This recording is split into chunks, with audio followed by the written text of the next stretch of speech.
참 예수님, 이승화 신문 신부입니다. 오늘 86일차 자주 영성체함은 매우 유익함이라는 주제.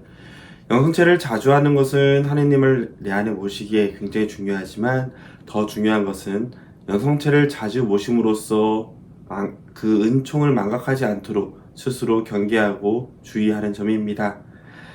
사람은 세상에 살기 때문에 세상에 적응되어서 하느님을 자주 잊게 되죠. 또한 사람은 자연스럽게 하느님의 몸을 자주 영함으로써 그 소중함을 잊곤 합니다. 그러면 하느님의 커다란 사랑이 우리에게 주어짐에도 불구하고 우리는 그것을 제대로 만끽하지 못하는 어리석은 시간이 되죠. 누군가가 나를 위해서 큰 사랑에 희생을 했지만 그것을 당연하게 생각하면은 그 사람과의 관계는 이내 아무 의미가 없어지는 것과 마찬가지입니다. 그것을 상실했을 때 우리는 비로소 그 소중함을 다시 깨우치게 되죠. 특별히 코로나나 이런 전염병 때문에 성체를 모시지 못했을 때 여러분의 기분은 어땠을까요? 사제로서의 저는 미사를 하면서 저 혼자 성체를 모셨을 때 느낌이 기억이 납니다. 성체를 영할 때마다 또 성체를 분배를 할 때마다 사람들과 예수 그리스도 안에서 하나됨을 느끼고 있었던 저로서는 무언가 허전함을 크게 벗어날 수 없었습니다. 하느님과 내가 하나 되었다 한들 하느님과 함께하는 모든 이들이 연결이 끊어진 것 같은 느낌이 들었을 때가 많았거든요. 그럴 때 오히려 사람들에게 사제가 어떤 사람인지 돌아볼 수 있는 기회가 되었습니다. 그만큼 상실은 소중함을 다시 일깨울 수 있는 시간이 됩니다. 그럼 우리 평신도들은 어떤 준비를 할 수 있을까요?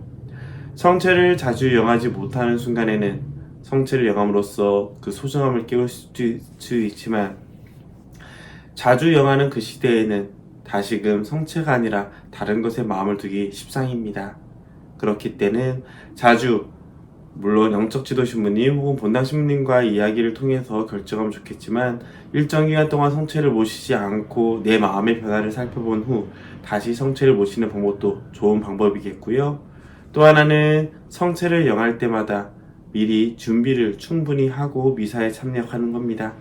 이럴 때 신앙적인 습관은 굉장히 도움이 되겠죠. 아침에 일어나서 그날 복음과 독서를 읽고 그날 하루의 의미를 묵상한 후에 미사에 와서 성체를 명하는 그런 방식도 굉장히 좋을 거예요.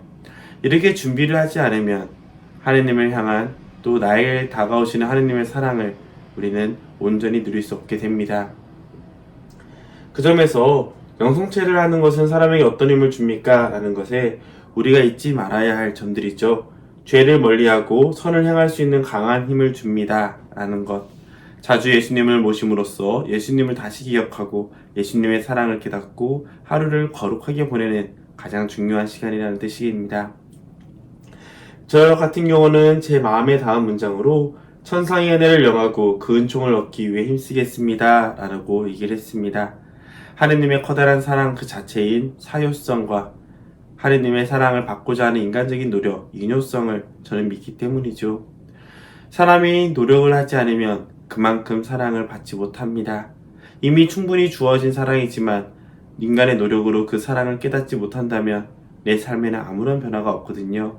자연스럽게 삶은 하느님을 향해 나아가도록 되어 있지만 시련과 혼란이 왔을 때 쉽게 하느님을 떠나게 되는 것도 바로 인간적인 노력이 없을 때 벌어지는 현상입니다. 우리는 세상에 살고 있다는 것을 분명히 기억하면서 하느님의 사랑을 담기 위한 노력이 중요하다는 것도 명심해야겠죠. 그런 점에서 저는 처음 모셨던 성체는 기억이 나지 않습니다. 천영세 때 성체를 영했던 장면은 떠오르지만 감동은 느껴지지가 않죠. 아마 오래돼서 잊었을 겁니다. 그러나 사제로 살면서 많은 신자들이 세례를 받고 성체를 영할 때 울컥하는 모습들, 눈물 흘리는 모습들을 보면서 그들이 마음속에 추구하는 참 행복과 하느님의 손길이 만나는 순간이구나 라는 것을 느끼곤 합니다. 또 그런 감정적인 감흥이 없다 하더라도 꾸준히 미사에 나와서 기도를 하는 사람들을 보면서 하느님은 저 영혼을, 저 사람을 하느님께로 이끌고 계시는구나 라는 걸 느끼곤 해요. 이처럼 성체를 통해서 그렇다고 미사의 모든 것을 버리고 성체만 영하려고 하는 자세도 교만이겠지만 성체를 통해서 나와 하느님이 일치되고 있음, 언제 어디서 하나님이 나와 함께하고 있음을 기억하는 것은 중요한 것 같습니다. 특별히 우리는 신영성체라는 개념을 배웠잖아요. 이번 코로나 시대 때 주님의 성체를 모시지 못함에도 불구하고 강렬한 희망이 있고 열망이 있을 때 주님께서는 우리와 함께 하신다는 것을 기억한다면 우리는 영성체를 모시기 위해서 어떤 준비를 해야 될지, 인간적인 노력이 무엇이 필요한지를 생각할 수 있을 겁니다. 내 안에 있는 감정, 욕구, 하느님에 대한 열망을 키워나갈 수 있는 방법을 찾고 또 그것을 키워나가는 노력을 했을 때 매일매일 영하게 되는 성체는 우리에게 지치지 않는 영적 기쁨을, 행복을 전해준다는 희망을 확신하시기 바랍니다.